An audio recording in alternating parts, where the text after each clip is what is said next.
everyone. I brought a chapter for Standard 8, Chapter 3, Indian Constitution. As you can see on the screen, this is the real book of Constitution of India. Yes, so let's get started. Chapter 3 is about Indian Constitution, and Haley, Priyanshi and Sachin, they were watching the final match of World Cup 2011 on TV.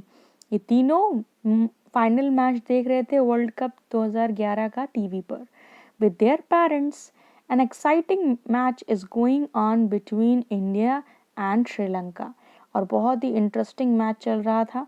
Who will win the match, because सबको जानना था कि कौन match जीतने वाला है, India या Sri Lanka. Sri Lanka has put up a challenging target for India, और उसने ऑलरेडी अच्छी बैटिंग करके श्रीलंका ने बहुत अच्छा टारगेट रखा था. But with the fearless batting of Indian कप्तान, लेकिन जो इंडियन के कैप्टन थे मिस्टर महेंद्र सिंह धोनी ने इंडिया को जिता दिया और इंडिया फाइनली वर्ल्ड कप जीत गया. Everyone was rejoicing in the victory. सब लोग खुशी के मारे झूम रहे थे बिकॉज इंडिया जीत चुकी थी. तभी हेली ने अपनी मम्मा से पूछा, मम्मा पहला वाला मैच जो इंडिया और इंग्लैंड के बीच में हुआ था वो तो टाई हो गया. इसका मतलब क्या होता है टाई का मतलब? नीता बहन यानी उनकी मदर ने कहा, हेली एक पॉपुलर गेम जैसे क्रिकेट, आईसीसी जो उसका डिपार्टमेंट बनाया गया है उसने एक सिस्टमैटिक रूल्स बनाए हैं. A tie in a match का मतलब दोनों टीम्स के इक्वल स्कोर होना, यानी इंडिया और इंग्लैंड के दोनों के इक्वल स्कोर होना, इसका मतलब टाई. अब सोचिए एक छोटे से गेम में लाइक फुटबॉल, हॉकी, कबड्डी में इतने सारे रूल्स होते हैं, तो कंट्री को चलाने के लिए भी बहुत सारे रूल्स चाहिए होते हैं ना. इसी रूल्स को लिखा गया था. एक बुक का नाम है इंडियन कॉन्स्टिट्यूशन, जो सब लोग ने मिलकर, सारे धर्मों के लोगों ने मिलकर बनाया था. उसमें सारे रूल्स लिखे हैं. How to run the administration of nation, किस तरह देश को चलाया जाए रूल्स के साथ. So students, this is called the preamble of constitution. जो आप पिक्चर देख रहे हैं ये रियल पिक्चर है प्रियम्बल की. हमारे संविधान, जो भारतीय संविधान है, द इंडियन कॉन्स्टिट्यूशन की रियल पिक्चर है प्रियम्बल की. This is the first page of the Indian constitution book.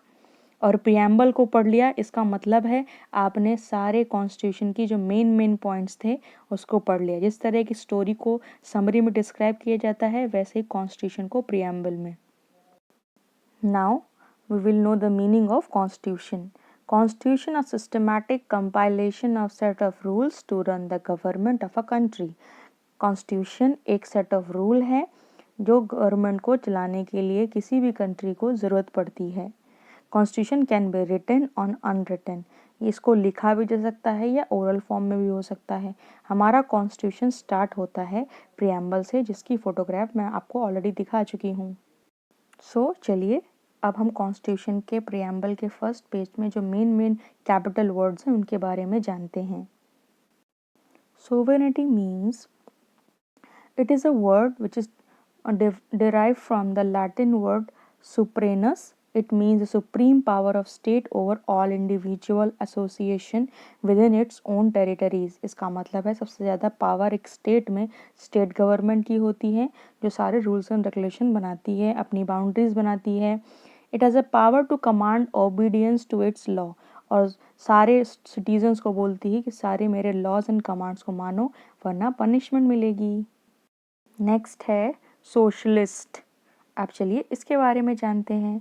Socialist means a condition of society in which the wealth of the community, land and means of production, distribution, transport are held in common production for use and not for profit. इसका मतलब एक ऐसी condition समाज की जिसमें land, production, distribution, transport ये सब normal common लोग समझ पाएँ, यूज़ कर पाएँ. प्रोडक्शन सिर्फ प्रॉफिट के लिए ना हो बल्कि लोगों की भलाई के लिए हो, वेलफेयर के लिए हो. Next word is fraternity. Let's understand this word. Fraternity means a sense of brotherhood. संविधान में ये brotherhood का मतलब होता है भाईचारा, यानी thinking all citizen are my brothers and sister. और इसमें सिंगल सिटीजनशिप इसीलिए दी गई है, सारे लोगों को स्टेट वाइज सिटीजनशिप नहीं दी गई है, इंडिया कंट्री वाइज दी गई, यानी सारे इंडियंस हैं ताकि सब यूनाइट होकर रह सकें. और प्रियम्बल ने भी बोला है फ्रैटर्निटी 2 चीज़ें बताती है, एक तो डिग्निटी ऑफ इंडिविजुअल यानी हर इंसान की खुद की इज्जत, and unity and integrity of nation यानी लोगों को अपनी जो डिग्निटी है वो तो मेंटेन करनी ही है, उसके साथ साथ देश की भी यूनिटी मेंटेन करनी है। और इंटीग्रिटी ऑफ नेशन मतलब सेल्फ ड्यूटी, खुद की ड्यूटी समझनी है कि हमारी ड्यूटी देश के प्रति क्या क्या है, किस तरह हम काम करें जिससे हमारा देश डेवलप हो सके और आगे बढ़ सके। And that is the actual meaning of fraternity. Let's read from text book. How was the constitution of India formed?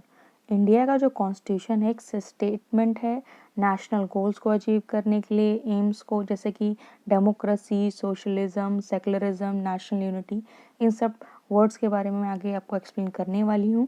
Constitution assembly was established और ये स्टैब्लिश हुई थी 9 दिसंबर 1946 को, उसने वर्क करना चालू किया था। कॉन्स्टिट्यूएंट असेंबली फॉर्म की गई थी बहुत सारे विद्वानों के साथ, प्रोमिनेंट लीडर्स के साथ, और ताकि वो लोग आ सकें यहाँ पर जो दिव्य दृष्टि यानी आगे फ्यूचर के बारे में सोच सकें, देख सकें। अगर हम संविधान बना रहे हैं तो इसका फ्यूचर में रिजल्ट क्या आने वाला है, ऐसे लोगों को शामिल किया गया था, जिनके नाम हैं जवाहरलाल नेहरू, राजेंद्र प्रसाद, सरदार पटेल, मौलाना अब्दुल कलाम आज़ाद, श्याम प्रसाद मुखर्जी, सरदार बलदेव सिंह।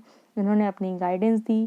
फ्रैंक एंथनी आए थे एंग्लो इंडियन कम्युनिटी से, एचपी मोदी आए थे पारसी कम्युनिटी से, यानी कोई भी धर्म और कोई भी कास्ट के लोगों को छोड़ा नहीं गया है, हर कास्ट से एक व्यक्ति को बुलाया गया है, because all are equally important. Committee में बहुत सारे कॉन्स्टिट्यूशन स्कॉलर्स भी थे, Alladi Krishnaswamy Iyer, doctor BR Ambedkar, KM Munshi. वहाँ पर दो फीमेल मेंबर्स भी थी, Sarojini Naidu and Vijay Lakshmi Pandit. Doctor Rajendra Prasad was elected as a president of constituent assembly. वो हेड हो गए थे, प्रेसिडेंट बन गए थे कॉन्स्टिट्यूएंट असेंबली के, और बहुत सारी सब कमिटी बनाई गई अलग अलग डिपार्टमेंट्स की। ड्राफ्टिंग कमिटी के हेड थे डॉक्टर BR अम्बेडकर, जिन्होंने फाइनल शेप दिया, बताया किस तरह इसका शेप होना चाहिए। शेप का मतलब बुक नहीं होता, शेप का मतलब क्या लिखना है। टोटल 166 मीटिंग्स हुई थी, टाइम लगा था 2 years 11 months and 18 days। On 26 नवंबर 1949 हमारा जो कॉन्स्टिट्यूशन था वो रेडी हो चुका था, लेकिन फिर भी हमने 26 जनवरी 1950 का वेट किया, बिकॉज 26 जनवरी हमारे लिए इंडियंस के लिए बहुत ही इम्पॉर्टेंट डेट है, क्योंकि उसी दिन आज से 1950 के 3 years और 5 years जो भी टाइम रहा हो, उससे पहले हमने शपथ ली थी कि हम आज के बाद पूर्ण स्वराज के लिए लड़ेंगे। डू और डाई वाली कंडीशन थी, और इसीलिए हम इस डेट का वेट कर रहे थे।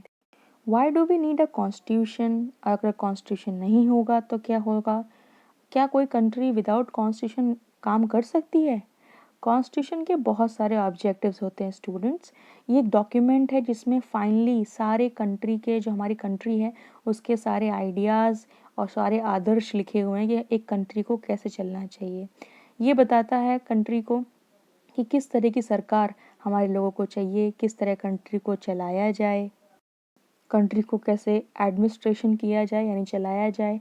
इन a democratic form of government हम अपने लीडर्स खुद चुनते हैं, इसलिए सारे जो लीडर्स हैं जिनको हमने चुना है वो किस तरह वर्क करें, ये सब कॉन्स्टिट्यूशन में लिखा हुआ है। हाउएवर एक प्रोविजंस भी हैं बहुत सारे कॉन्स्टिट्यूशन में कि अगर कोई कोई भी लीडर जिसको हमने चुना है वो पावर में आने के बाद अगर अपनी पावर को मिसयूज़ कर रहा है तो उसको कैसे हटाया जाए, इसके बारे में भी कॉन्स्टिट्यूशन में दिया है। Now will study about the salient feature. पहला है डेमोक्रेटिक रूल। डेमोक्रेसी का मतलब होता है, demo means power and cratic means rules, यानी पीपल्स पावर। इंडिया जो है अडॉप्ट किया है उसने democratic system of government. General election हर 5 साल में होता है, आप सबको पता ही है, और इलेक्शन देने के लिए आपको 18+ या इक्वल टू 18 ईयर्स का होना चाहिए। And we can not imagine democracy without election, और हम डेमोक्रेसी विदाउट इलेक्शन कभी इमेजिन भी नहीं कर पाएंगे। People all over the country ये रोल प्ले करते हैं, एक पर्टिकुलर दिन अपने रिप्रेजेंटेटिव को चुनते हैं। कोई भी वोटर अपनी कंट्री का इलेक्शन में भी खड़ा हो सकता है, बिना कोई भेदभाव के, धर्म का, कास्ट का, क्लास का, जेंडर का कोई भी भेदभाव उसके साथ नहीं होगा। इलेक्टेड रिप्रेजेंटेटिव 5 साल के लिए राज करेगा। हर सिटीजन को राइट है अपने धर्म को फॉलो करने का, स्पीच एंड थॉट्स। अब हम जानते हैं सेकुलर वर्ड के बारे में। Secular means non religious. Secular values are based on the fact and science. Secular मतलब किसी भी धर्म को फेवर या उसकी नेगेटिव बातें ना करना, यानी किसी भी धर्म की बातें ना करना। सेकुलरिज्म का मतलब एक प्रोफेशनल वैल्यू जिसमें हम किसी भी इंसान को कास्ट, कलर, रिलीजन, कल्चर के हिसाब से उसको जॉब नहीं देते, बल्कि उसके टैलेंट के साथ जॉब देते हैं। सेकुलरिज्म मीन्स मटीरियलिज्म का मतलब है यहाँ पे सिर्फ चीज़ें देखी जाती हैं, चीज़ें लाने वाला कौन है, उसको कास्ट वास्ट सब नहीं देखी जाती। मेन चीज़ है यहाँ पे वर्क, कौन सा इंसान कैसा वर्क कर रहा है ये देखा जाता है, ना कि वो किस कास्ट से है, कहाँ से आया है, किस कल्चर से है, क्या कलर है, ये नहीं देखा जाता। यानी गवर्नमेंट जो जब भी जस्टिस देती है या जॉब देती है तब इंसान की उसके टैलेंट देखती है, मैनेजमेंट देखती है, ना कि उसकी कोई कलर, कास्ट और कल्चर।